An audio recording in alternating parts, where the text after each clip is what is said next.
Jiang Wei, courtesy name Boyue, was a military general and regent of the state of Shu Han during the Three Kingdoms period. He originally served Shu's rival state, Wei, as a middle-level military officer, but defected to the Shu chancellor Zhuge Liang, leaving his mother in Wei. After that, Jiang Wei took part in military campaigns against his native state. He joined Zhuge Liang's first northern expedition against Wei in 228, and was made an army commander. Zhuge Liang had always considered Jiang Wei a resourceful and capable general, and Jiang received light-speed promotions during the regency of Zhuge Liang and of Zhuge Liang's successors Jiang Wan and Fei to eventually become Fei's chief assistant. He succeeded Fei after the latter's death in 253, but did not wield full power as his predecessor did,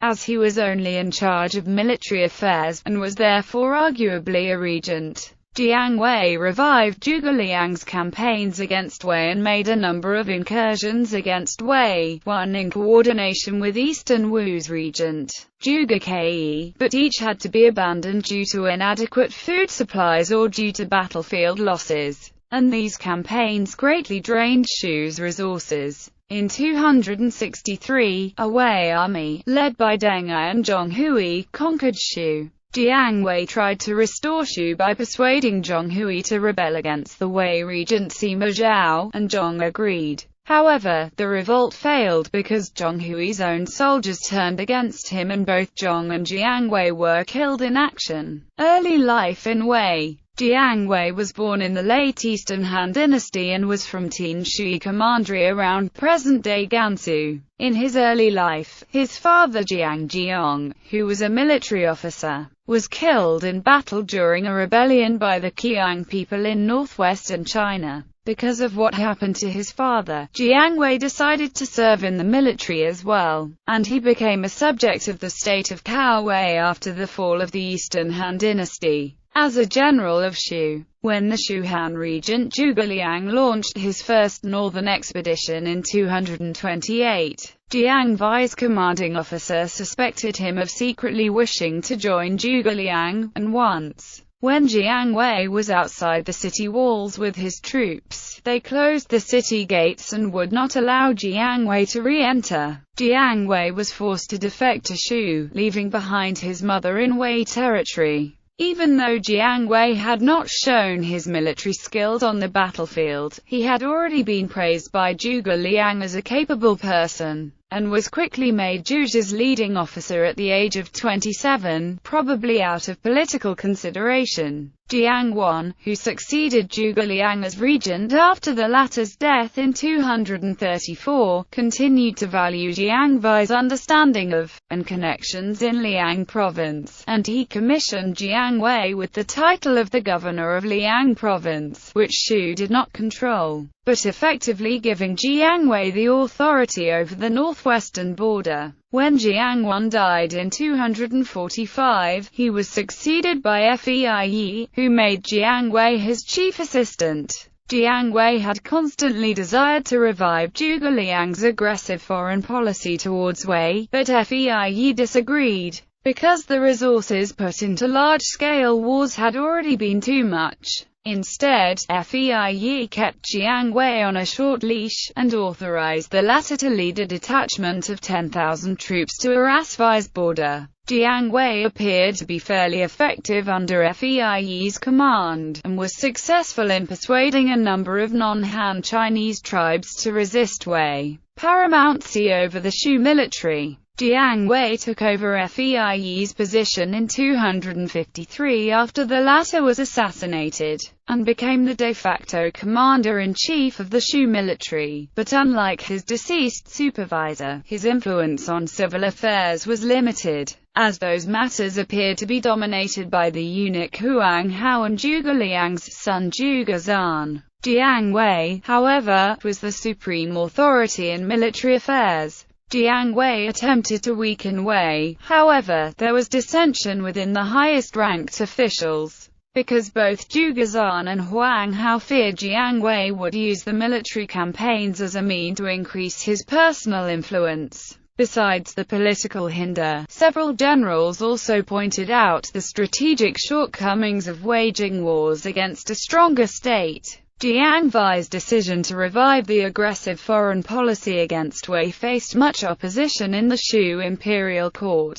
Campaigns against Wei. Jiang Wei ignored the dissenting voices and proceeded to restore Shu's aggressive foreign policy against Wei after he gained full control of the military. In 253, he set up a coordinated effort with the eastern Wu regent Zhuge Ke to attack Wei on two fronts, Shu on the west and Wu on the east. Jiang Wei attacked the border city of Didao as Zhuge Ke launched a massive attack on Hefei. Wei's regent Sima Shi correctly judged the Wu force to be the more serious threat and personally led the main Wei force to the eastern front while sending a smaller detachment to relieve Didao. While besieging Didao, Jiang Wei's army ran out of food supplies and was forced to withdraw. On the eastern front, the Wu army suffered a great loss due to an unsuccessful long-term siege and plagues, leading to Zhuge Ke's downfall later that year. In 254, after Li Jian, the county magistrate of Didao, secretly declared that he would defect, Jiang Wei again advanced on Didao and took the city, but was hindered from a local resistance force led by Zhu Ji. Jiang Wei kidnapped some local residents and returned to a stronghold in Longxi before the Wei general Guo Huai arrived the battlefield. In the summer of 255, despite opposition from Zhang Yi, Jiang Wei attacked Didao again, and was highly successful in his initial battles against Wang Jing, the Wei governor of Yong province, nearly annihilating Wang's troops. Zhang Yi again tried to persuade Jiang Wei to stop his campaign at this point, but Jiang refused. Instead, he besieged Didao again and eventually was forced to lift the siege when Wei reinforcements commanded by Chen Tai arrived. Jiang Wei and Chen Tai's forces remained in a stalemate throughout the entire winter. In the summer of 256, as Jiang Wei shifted his strategy to advance instead on Shanghua, his move was anticipated by the Wei general Deng Ai, who intercepted him and dealt him a major loss, a loss that would cause the people of Shu to begin to resent Jiang Wei. In 257, when Wei was dealing with a rebellion by Zhuge Dan, Jiang Wei launched another attack on Wei, this time advancing all the way to Mangshui,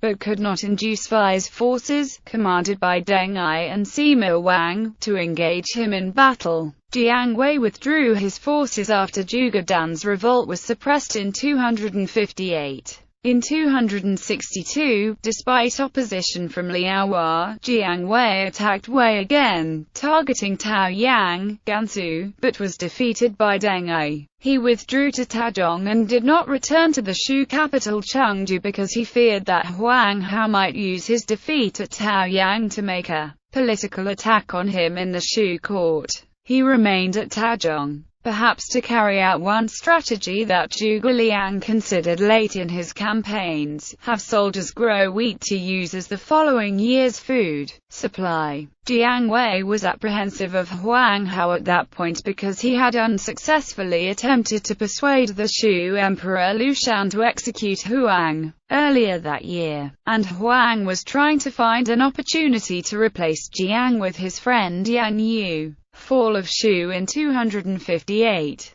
Jiang Wei suggested the following plan be drawn up: in the case of a major Wei attack, that the border cities do not try to resist. Lu Shan approved the strategy and made it the official plan to follow if Wei attacked. Late in 262, the Wei regent Sima Zhao had grown tired of Jiang Wei's continuous attacks on Wei, so he contemplated hiring assassins to kill Jiang. However, on the advice of his strategists, Sima Zhao decided to attempt to eliminate Shu once and for all. So he commissioned the generals Deng Ai and Zhong Hui to lead Wei forces to invade Shu. Jiang Wei quickly realized that Wei was about to attack and he petitioned Lu Shan to send troops to defend the key passes. But Huang Hao disagreed and persuaded Lu Shan to ignore Jiang Wei's petition. In 263, while Jiang Wei was still at Tazhong, the Wei attack was launched. Lu Shan ordered that Jiang Wei's plan from 258 be carried out, but much to Lu Shan's surprise, the Wei forces took no heed of Shu border cities at all and headed directly for the key passes.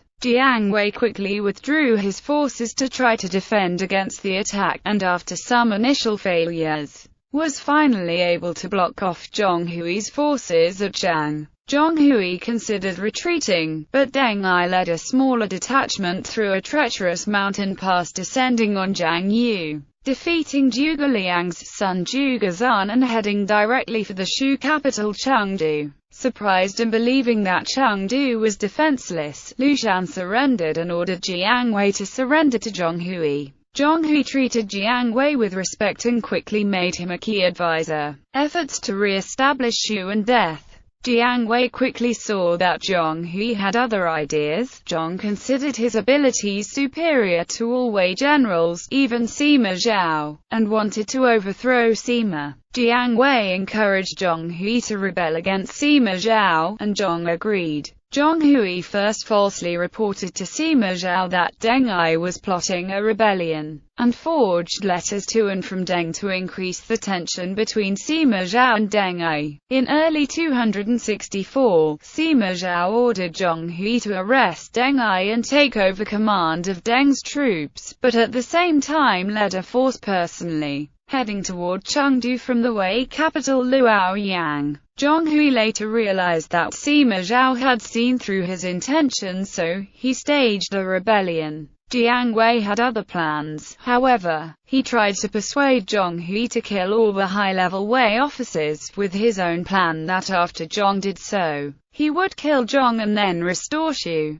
He wrote letters to Lu Shan explaining his actions. Zhonghui tentatively agreed with Jiang Wei's suggestion to kill all the key officers, but hesitated in executing the plan. The plot was leaked out and Zhonghui's soldiers turned against him. Jiang Wei led Zhonghui's personal guards to fight the mutinying soldiers, but he and Zhong were eventually killed in action. Appraisal. Jiang Wei is one of the most controversial figures in Chinese history. In Boyang's modern Chinese edition of Sima Guang's Zizhi Tongjian, for example, Bo cited 7 different and discordant views of Jiang's career, ranging from ringing endorsements of his recklessness and loyalty for the sake of Shu to criticism of his constant draining campaigns to outright condemnation, each of which could be considered a potentially valid view of his complicated character. Shi Zheng, who served Shu along with Jiang Wei, confirmed that Jiang Wei was a humble and a capable man, who did not seek personal glory.